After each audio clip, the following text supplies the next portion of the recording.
Krishna Govinda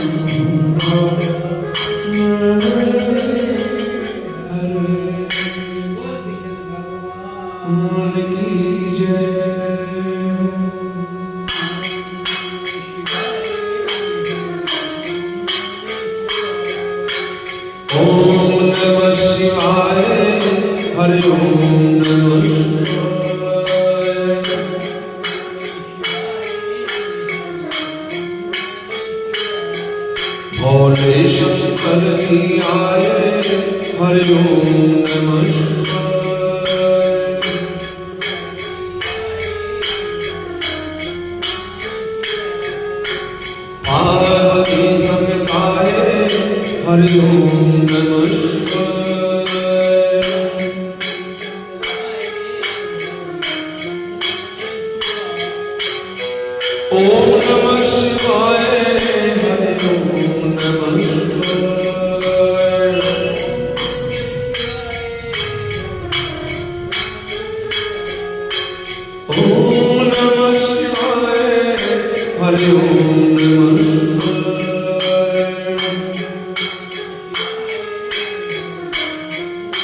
Murari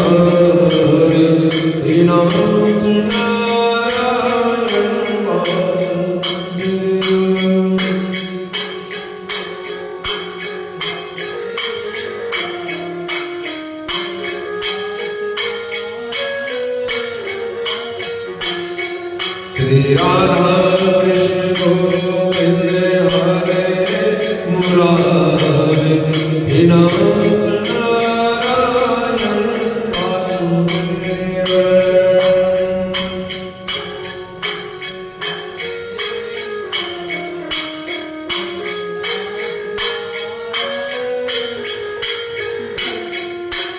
हे नाथ नारायण वासुदेव हे नाथ नारायण वासुदेव।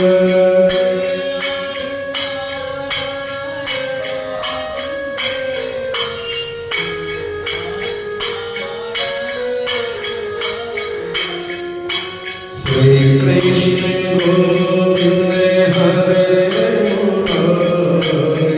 हे नाथ नारायण वासुदेव।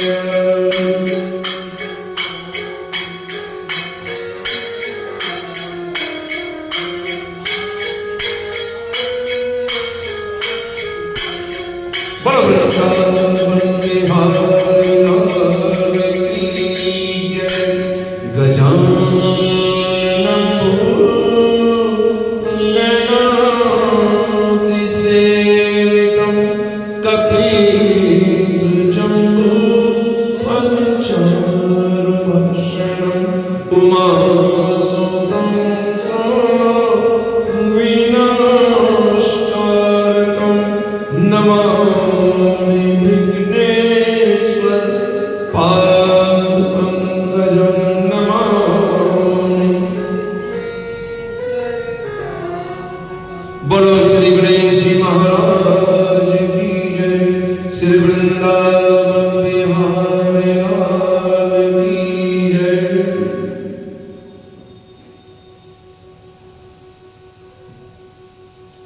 सोचे ने सोनकादि ऋषियों से कहा, ब्राह्मण आत्मदेव अपने तन का त्याग करके मुक्ति पदवी पर पहुंच गए। उधर उनका बेटा धुंधकारी अब पीछे से अपनी मां को मारता पीटता और घर का जो भी पैसा होता उसे मार पीट कर मां से ले जाता। एक दिन उसने अपनी मां को इतना मारा पीटा कि बोला, मुझे बतला मेरे बाप ने कहां धन गाड़ रखा है, धरती में कहां धन गड़ा हुआ है वो बतला दे, नहीं तो तुझे आज मैं जिंदा नहीं छोड़ूंगा।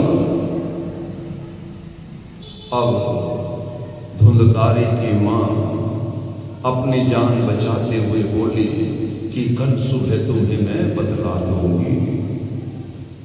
ऐसा कहकर रात्रि हो जाती है और आधी रात में वो ब्राह्मणी धुंधकारी की मां कुएं में गिरकर अपने प्राण गंवा देती है। धुंधकारी की मां कुएं में गिरकर मर गई। उधर गोकर्ण ने जब धुंधकारी का ये हाल देखा तो उसने विचार किया अब यहां रहना उचित नहीं है, और ऐसा मन में विचार करके गोकर्ण तीर्थ यात्रा पर निकल पड़ा।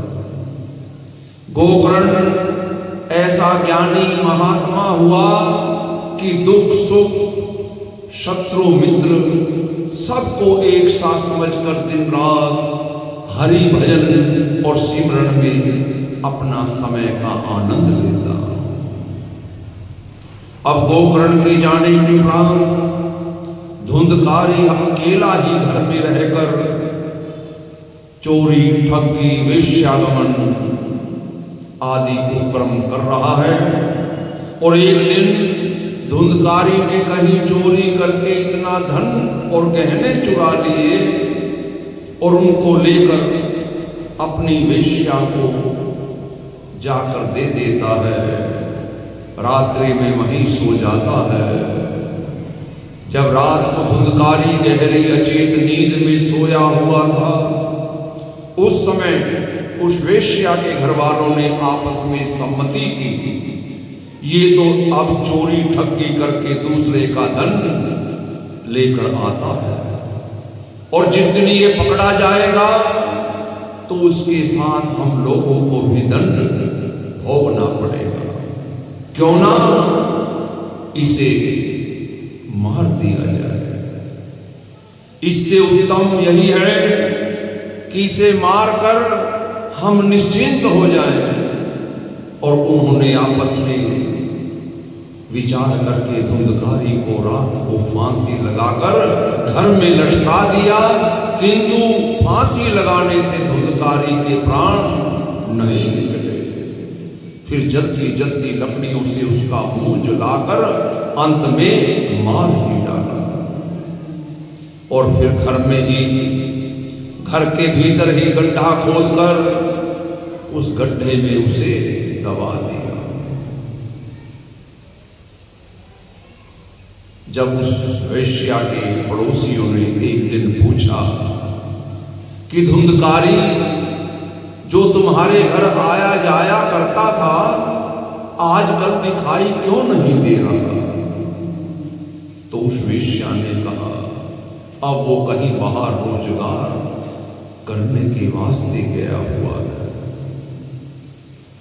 ये बात सच मान लेना कि वेश्या कभी किसी की मित्र नहीं होती।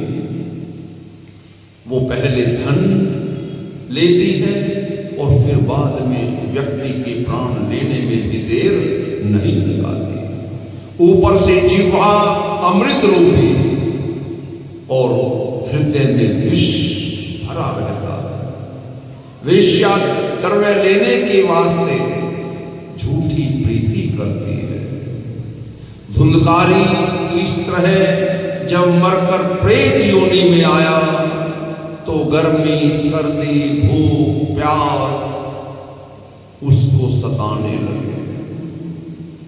उधर गोकर्ण जब कहीं तीर्थ यात्रा पर वो गया हुआ था तो उसे किसी के द्वारा संदेश मिला कि धुंधकारी मर गया है। तब तो गोकर्ण ने उसका क्रिया कर्म तो कुछ हो नहीं सकता था, लेकिन गोकर्ण ने गया जी में जाकर उसके नाम पर श्राद्ध, दान, पुण्य, जप, तप जो भी वो कर सकता था उसने बड़ी श्रद्धा से किया। तीर्थ करने के उपरांत गोकर्ण अपने स्थान पर आकर जब रात्रि में सोया हुआ था तो उन्होंने धुंधकारी को सपने में प्रेत योनि में देखा। धुंधकारी को प्रेत योनि में देखा, कभी बकरा, कभी गधा, कभी कुत्ता आदि अनेक योनियों में उसे देखकर कभी वो विशाल रूप बन जाता, कभी सूक्ष्म रूप। गोकर्ण ने उसको प्रेत जानकर मन ही मन अपने मन को धैर्य दिया और फिर पूछा कि तू भूत, प्रेत, राक्षस कौन है? अपना हाल बदला। गोकर्ण की बात सुनकर धुंधकारी पहले तो बहुत रोया, बोलने की सामर्थ्य नहीं थी कि वो अपना हाथ बता सके। गोकर्ण ने देखा कि ये सिवाय रोने के कुछ भी नहीं बोल रहा, तो गोकर्ण ने वेदोक्त मंत्रों का उच्चारण करके जल का छींटा जैसे ही उस पर मारा तो वो बोलने लगा। बोलता हुआ बोला, हे भाई गोकर्ण, मैं धुंधकारी हूं। मैंने अपने जीवन में पाप, अत्याचार करने के कारण अपना ब्रह्म तेज खो दिया और मैंने ऐसे भयानक पाप किए हैं जिन पापों की गिनती हो ही नहीं सकती। मुझको एक वेश्या ने फांसी लगाकर मार डाला था।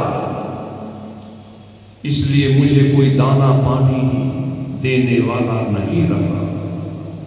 हवा खाकर ही मैं जीता हूं। अब तुम्हारे पास आया हूं, जिस तरह भी हो सके गोकर्ण मेरा उद्धार करो। धुंधकारी की ये बात सुनकर गोकर्ण ने कहा, मैं तेरे उद्धार के वास्ते गया जी में श्राद्ध करके आया। अन्य तीर्थों पर जाकर मैंने तेरे नाम पर दान दक्षिणा तप सिमरन किया, और फिर भी तू प्रेत योनि से नहीं छूटा। धुंधकारी बोला, भाई चाहे हजारों गया श्राद्ध कर लो, मैं इतना महापापी हूं कि मेरी मुक्ति नहीं हो सकती। कहीं से कोई ऐसा उपाय करो जिससे कि मुझे पापों से छुटकारा मिलकर मैं भव सागर पार उतर जाऊं। ये वचन धुंधकारी के सुनकर गोकर्ण ने धुंधकारी से कहा, तू अपने हृदय में संतोष रख, मैं तेरे उद्धार के लिए कोई ना कोई उपाय अवश्य करूंगा। गोकर्ण ये बात उसको कहकर अब अगले दिन योगियों से, महापुरुषों से, पंडितों से अपने भाई के बारे में ये हाल बतलाता है कि उसकी मुक्ति कैसे हो। ये बातें सुनकर गोकर्ण की महापुरुषों ने, पंडितों ने विचार करके कहा, हे भाई गोकर्ण, यदि तुम सूर्य नारायण की पूजा करो, सूर्य भगवान का ध्यान करो, तो अवश्य में जब वो तुम्हें दर्शन देंगे, तुम अपने भाई के उद्धार के वास्ते उनसे पूछ लेना। जब वो वरदान के लिए कहे तो तुम कहना, मेरा भाई धुंधकारी किस तरह से मुक्ति पदवी पर जाए। इस प्रकार से गोकर्ण ने सूर्य भगवान का तप किया।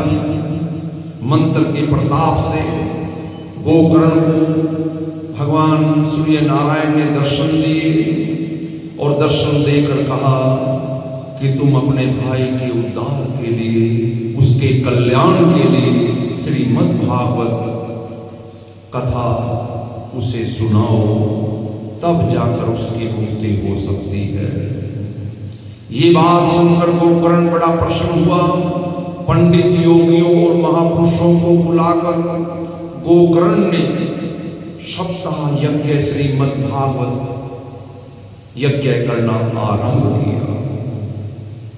उस नगर के बहुत से मनुष्य, बूढ़े, तरुण, युवा कथा सुनने के वास्ते स्त्री पुरुष आते। उधर धुंधकारी भी एक बांस के ऊपर, जिस बांस में 7 गांठें थी, उसके ऊपर बैठकर वो कथा सुनने लगा। गोकर्ण जी स्वयं ये अमृत रूपी कथा उच्चारण करने लगे, और जब पहले दिन संध्या के समय कथा सुनने वाले कथा की समाप्ति पर प्रसाद आदि लेकर उठकर जाने लगे, तो तुरंत जिस पर धुंधकारी बांस पर बैठा था, उस बांस का एक गांठ तुरंत फट जाती है। बड़ी जोर का शब्द हुआ। उसे सुनकर सबको आश्चर्य महसूस हुआ। दूसरे दिन भी ऐसे ही जब कथा की समाप्ति होती है श्रीमद् भागवत की, दूसरी गांठ टूट जाती है। इस तरह 7 दिन में 7 गांठें उस बांस की फट गई, और 12 सकंद कथा सुनने के प्रताप से धुंधकारी प्रेत योनि से निवृत्त होकर दिव्य रूप चतुर्भुजी मूर्ति श्याम सुंदर के समान हो गया और पीतांबर पहने हुए अपने भाई गोकर्ण के पास आकर नमस्कार करके बोला, हे भाई, हे महाराज, आपने मुझे बड़े पापों से छुटकारा दिलाकर मुझे मुक्ति दिला दी है। इन पापों से नहीं तो मैं कैसे भी निवृत्त नहीं हो सकता था। जो लोग संसार रूपी कीचड़ में फंसे हैं, अगर वो इस कथा रूपी तीर्थ में स्नान करेंगे तो निसंदेह पवित्र होकर वो भी धुंधकारी की तरह भव सागर पार हो जाएंगे। इति श्री भागवत सकल कथा विराम। बोलो श्री विष्णु भगवान की जय।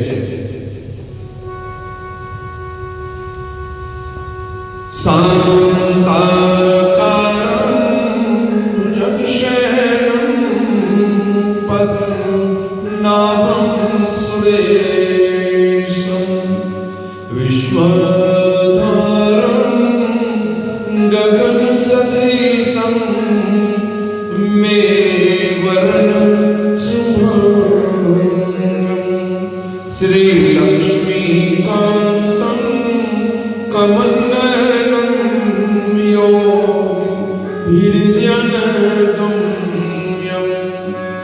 वन्दे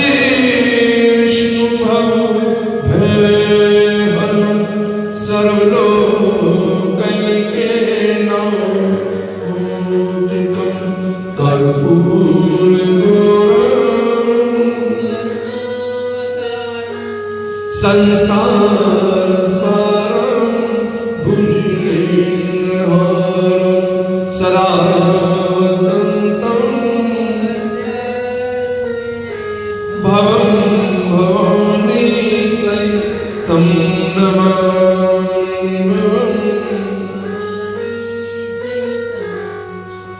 त्वमेव माता च पिता त्वमेव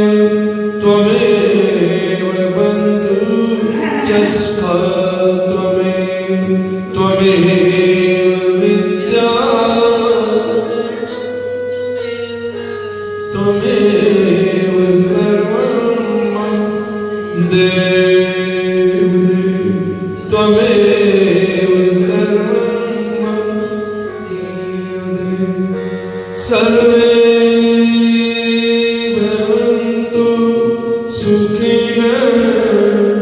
सर्वे सन्तु निरामयाः सर्वे भद्राणि पश्यन्तु मा कश्चित् दुःखभाग् भवेत्।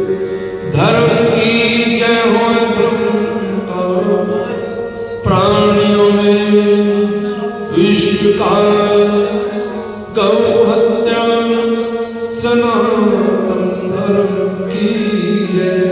श्री सत्यनारायण स्वामी की जय। हे माई सचिया तिरुचिया जोता वाले माता तेरे सदा जय। श्रीमद्भागवत महापुराण की जय। श्री सुखदेव जी महाराज की जय। बोलो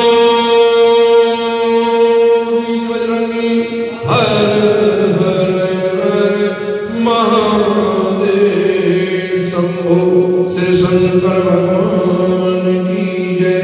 जय जय श्री राधे श्याम, जय जय श्री राधे श्याम, जय जय श्री राधे श्याम।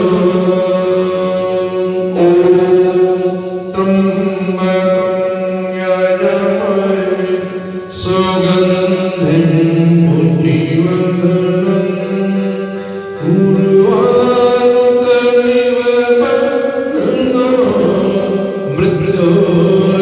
मृत्योर्मोक्षीय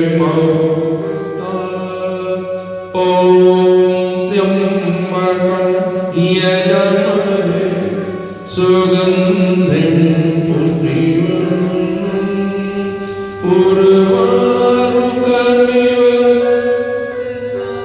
मृत्युर्मोक्षीयमामृता। ॐ त्र्यम्बकं यजामहे सुगन्धिं पुष्टिवर्धनम् उर्वारुकमिव मृत्युर्मोक्षीयमामृता। ॐ शान्ति शान्ति शान्ति। जय